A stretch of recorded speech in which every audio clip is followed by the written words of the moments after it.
ఒక దృశ్యం కంటతడి పెట్టిన ఆ దృశ్యం ఇప్పుడు అదృశ్యమైపోయిందా?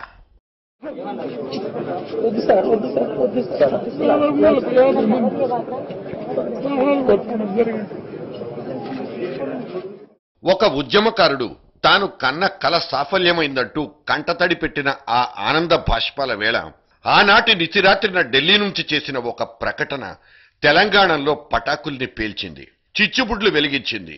కేసీఆర్ అనబడే ఈ బక్క పల్చని శాల్తీ ఎంతటి గండర గండడోనంటూ పొగడ్తల వర్షాలు కురిశాయి. ఆత్మ గౌరవం పేరుతో ఆనాటి సంఘటన ఒక దినోత్సవంగా మారిపోయిన ఇవాళ్టికి ఎంత తేడా!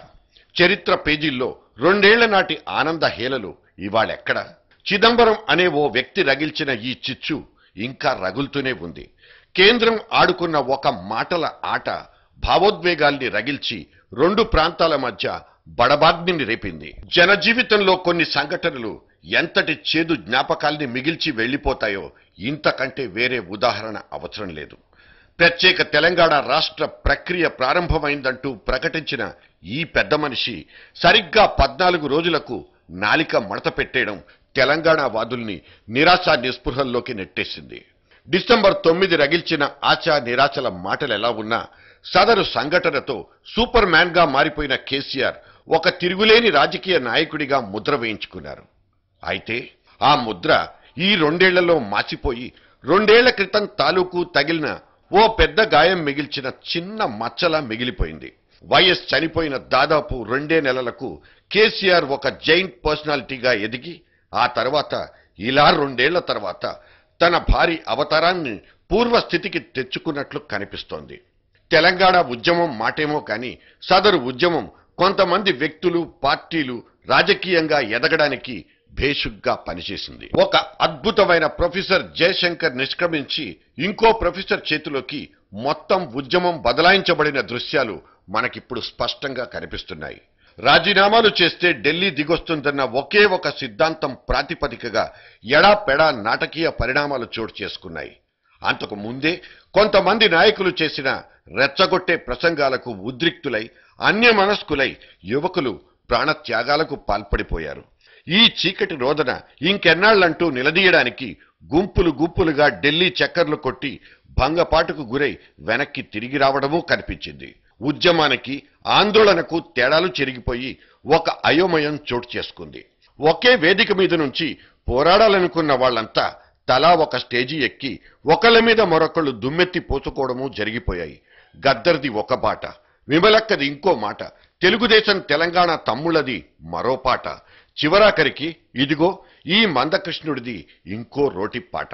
ఉద్యమం ఉన్మాదంగా మారిన దృశ్యం కూడా ఈ సంవత్సరం ట్యాంక్ బండ్ మీద కనిపించిన ఒక విషాద సన్నివేశం. ఆందోళన పేరుతో హింస జరిగిపోయిందని చెప్పడానికి ఈ దృష్టాంతాలు చాలు. అప్పటిదాకా ఢిల్లీలో కూర్చుని అడపా దడపా తెలంగాణ మాటల్ని అటూ ఇటూ మార్చుతూ మాట్లాడిన కేశవరావు అనబడే ఈ కాంగ్రెస్ నాయకుడిని అదే ట్యాంక్ బండ్ మీద చూసిన ఆందోళనకారులు రెచ్చిపోయి ఆయన్ని ఇచ్చుకున్న దృశ్యాలు ఇంకా మదిలో మెదులుతూనే ఉన్నాయి. అప్పుడప్పుడు ఈ కేశవరావు కేసీఆర్ ఇంటికి వెళ్లి చేస్తున్న మంతనాలు కనిపిస్తాయి, కానీ ఆ మంతనాలు ఏమిటన్నది మనకు వినిపించవు. ఈ రహస్య సమాలోచనల సారాంశాలు ఉద్యమాన్ని ముందుకు నడిపించేవా లేక మరో దారికి ఉసిగొల్పేవా మనకు అర్థం కాదు.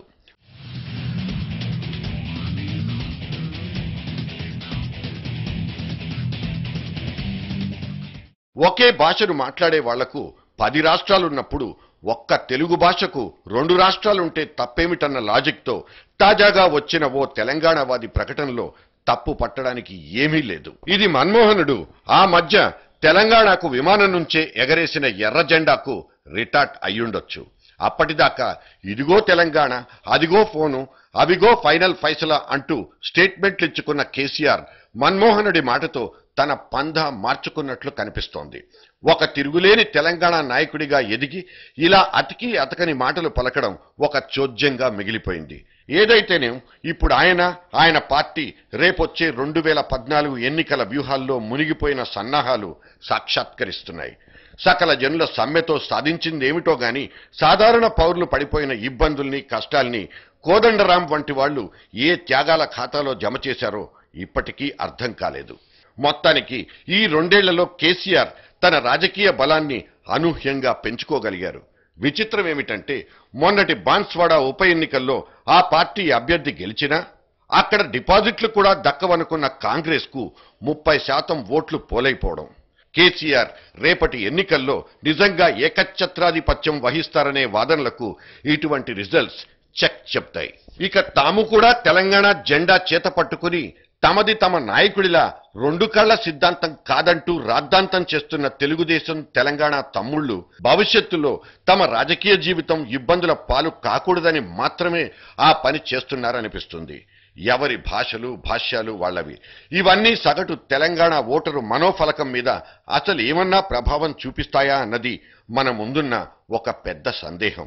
తెలంగాణ వాదం బలపడిందా లేక తెలంగాణ వేదన బలపడిందా? అసలు ఈ ఉద్యమానికి ఈ నాయకులు సరైన దిశానిర్దేశం చేయగలుగుతున్నారా అనేది మళ్లీ మళ్లీ ముందుకొస్తున్న ప్రశ్నలు. వీటికి జవాబులు కావాలంటే ఎన్నికల దాకా ఆగాల్సిందే. ఎందుకంటే గులాబీ గుండె చప్పుళ్లు వేరు, దేశం 2 కళ్ళు వేరు, కాంగ్రెస్ ఓడలు బళ్ళు వేరు. యాద్గిరి నరసింహస్వామి మీద ఒట్టు.